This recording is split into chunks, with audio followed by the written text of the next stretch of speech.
दोस्तों यहाँ पर फाइनेंस मिनिस्टर बहुत यहाँ पर पॉजिटिव दिखी कि यहाँ पर जो भी चर्चा हुई वीडियो क्लिप में यहाँ पर आपको दिखाऊंगा।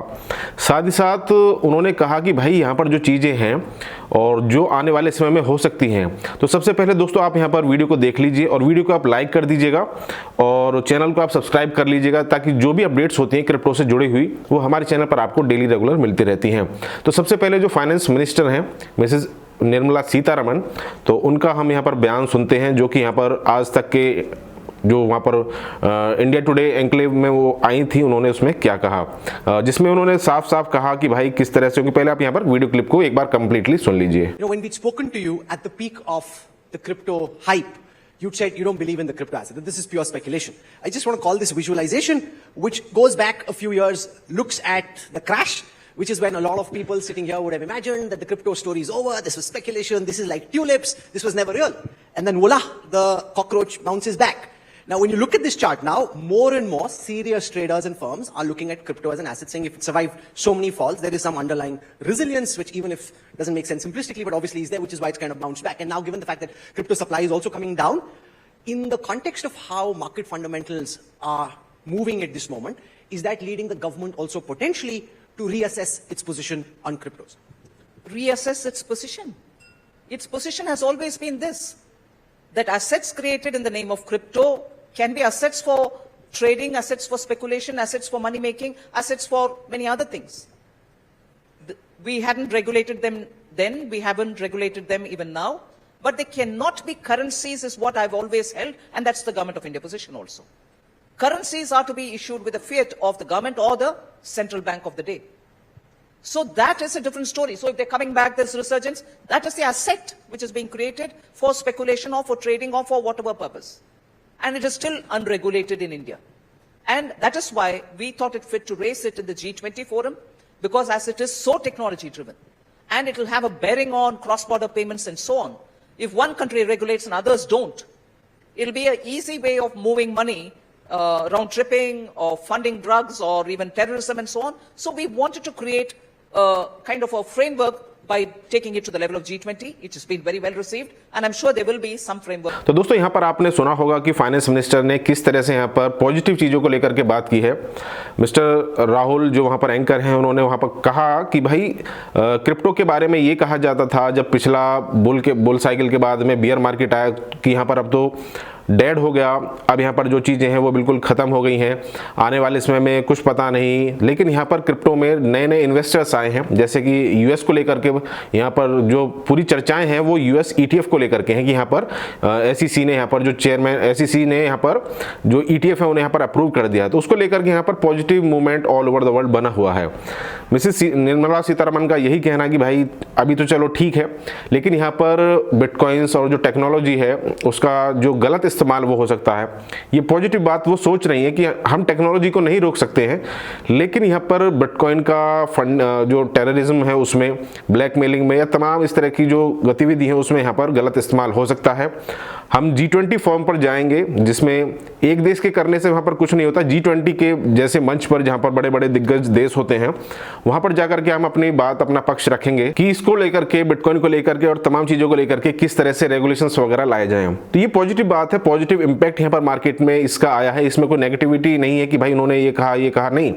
वीडियो आप कंप्लीटली सुनेंगे तो उन्होंने सीधा सीधा यही कहा है कि यहाँ पर जो चीज़ें हो रही हैं उसको लेकर के और आने वाले समय में G20 को लेकर के हम G20 जैसे मंच पर जाएंगे, क्योंकि टेक्नोलॉजी को तो आप रोक नहीं सकते हैं। अगर एक देश यहाँ पर रेगुलेशन लेकर के आ भी गया और बाकी देश नहीं लाए तो वो भी गलत है, क्योंकि धीरे धीरे इसका मास अडॉप्शन बढ़ ही रहा है, कम नहीं हो रहा है। बिटकॉइन का भी बढ़ रहा है, ब्लॉकचेन टेक्नोलॉजी का भी बढ़ रहा है। अब यहाँ पर मैंने सेबी की जो चेयरमैन है उनको लेकर के परसों 2-3 दिन पहले एक वीडियो बनाई थी जिन्होंने उन्होंने क्रिप्टो को लेकर के क्या बातें कही थी। अगर वो वीडियो क्लिप आपको देखनी है कि भाई सेबी की जो चेयरपर्सन है उन्होंने क्या कहा, तो वो वीडियो आपको चैनल पर मिल जाएगी, वहां पर आप जाकर के देख लीजिएगा। आरबीआई के गवर्नर हैं जो, उन्होंने यहाँ पर क्या कहा क्रिप्टो को लेकर के, तो वो भी आप पहले सुन लीजिए। Crypto currency dangerous and there is a time when the crypto currency was almost like a mania. Now that crypto and Bitcoin prices are coming higher, do you see the level of participation is still low, or level of participation off late after the price hike has also come back again in India? I think the exuberance which was there earlier 2 years ago, that exuberance is not there. There is greater awareness among among the people about the risks and dangers associated with crypto. Some people will make money, but larger number of people are likely to incur loss because it's a speculative product. We have nothing against the technology. There has to be a clear line drawn between technology on which cryptocurrencies are based. Technology is the blockchain technology. We have nothing against it. Blockchain has got many applications. It's already under use. We are ourselves using the blockchain technology with regard to our central bank digital currency. So the underlying technology is a different, it's a different thing altogether that has to grow. We are ourselves using it in our central bank digital currency, the e-rupee. It is when that technology is used to develop certain products which are essentially speculative in nature and which are traded without any underlying and without any corresponding liability. Every asset has to have a matching, liability. Now, cryptocurrencies do not have whose liability it is, number one. Number two, there is no underlying.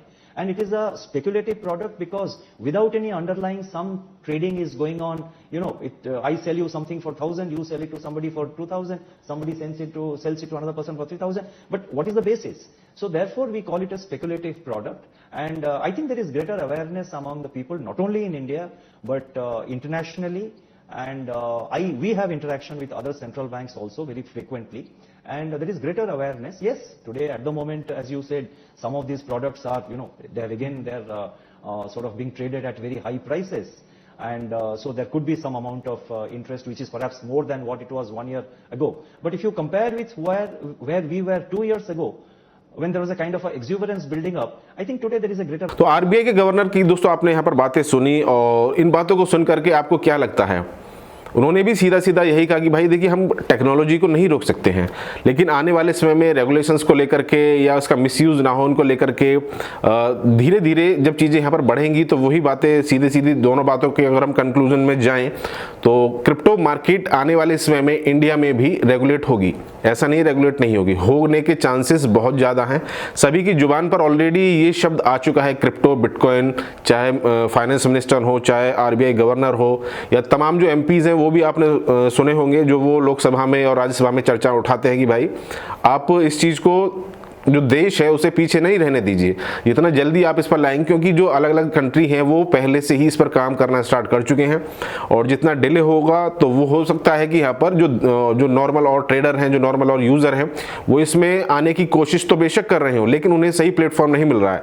उन्हें थोड़ी सी safety rule regulations, taxes वगैरह के बारे में इतना सा जो चीज़ें हैं वो अभी गवर्नमेंट की तरफ से क्लियर नहीं है। 30% फ्लैट टैक्स यहाँ पर नॉर्मल देना ही पड़ता है, आपको पता है, कोई ऑफसेट यहाँ पर नहीं, यानी कि अगर आपका लॉस हो गया उसको लेकर के। क्रिप्टो टैक्स से रिलेटेड जो वीडियो है वो आप जरूर देख लीजिएगा, क्योंकि वो वीडियो आपको देखना बहुत जरूरी है। कंप्लीट मैंने वहां पर उसमें समझाया कि किस तरह से क्रिप्टो से जुड़ी हुई जो चीजें हैं उस पर आपको कैसे टैक्स देना है, आईटीआर से रिलेटेड कौन सा फॉर्म भरना है, तो वो सारी चीजें ऑलरेडी मैंने उसमें डिस्कस की हैं। तो इन दोनों क्लिप्स को लेकर के, यानी कि फाइनेंस मिनिस्टर और सेबी के रिगार्डिंग, हालांकि मैंने एक वीडियो पहले ही बना रखी है 4-5 दिन पहले, और आरबीआई गवर्नर है, उन्होंने क्या तो आपको क्या लगता है आप हमें नीचे कमेंट बॉक्स में कमेंट करके ज़रूर बताइएगा। मैं तो फिलहाल बिल्कुल पॉजिटिव हूँ। एक समय पर ऐसा नहीं है कि हम आने वाले समय के बारे में नहीं सोच सकते, उनके शब्दों को लेकर के आप थोड़ा अंदाज़ा जरूर लगा सकते हैं, और पूरी वीडियो आपने देखने के बाद में ये अंदाज़ा आपको ज़रूर लग गया होगा कि आने वाले समय में कुछ ना कुछ अच्छा ही होगा। गलत तो मुश्किल लग रहा है, क्योंकि कुछ ना कुछ अच्छा ही होगा, क्योंकि जो फाइनेंस मिनिस्टर है उनका भी और आरबीआई गवर्नर है उनको थोड़ा पॉजिटिव है। बस बात आती है जो रेगुलेशंस हैं इसका मिसयूज़ ना हो, यहाँ पर इस टेक्नोलॉजी का मिसयूज़ ना हो। सभी देश चाहेंगे तो एक ऐसा फ्रेमवर्क वो बना सकते हैं जिसमें जो लोग यहाँ पर एक्सचेंजेस हैं, एक्सचेंजेस भी फिर उसी दायरे में आएंगे। अगर एक्सचेंजेस को काम करना होगा तो गवर्नमेंट के साथ में लेकर के तभी एक्सचेंजेस यहाँ पर ऑल ओवर द वर्ल्ड काम कर पाएंगे। तो गवर्नमेंट्स बस थोड़ा सा डरती हैं वो इसी वजह से। अगर कोई एक पर्टिकुलर आपको ट्रांजैक्शन करनी है तो अभी फिलहाल के समय पर ऐसा है कि आप उसे ट्रैक नहीं कर पाएंगे, लेकिन जब एक्सचेंजेस तक उस लपेटे में आ जाएंगे, उस घेरे में आ जाएंगे, तो वो भी भाई लाइसेंस लेंगे, गवर्नमेंट को ये बताएंगे कि किसका कितना कितना इन्वेस्टमेंट है, पैन कार्ड वगैरह जो सारी चीज़ें होती हैं। तो अच्छी बात है, देखते हैं कि नेक्स्ट यहाँ पर क्या होता है। वीडियो को आप लाइक करें, शेयर करें, सब्सक्राइब कर लीजिए, और टेलीग्राम को आप जरूर ज्वाइन कर लीजिए। फिर मिलेंगे नेक्स्ट वीडियो में नेक्स्ट अपडेट के साथ।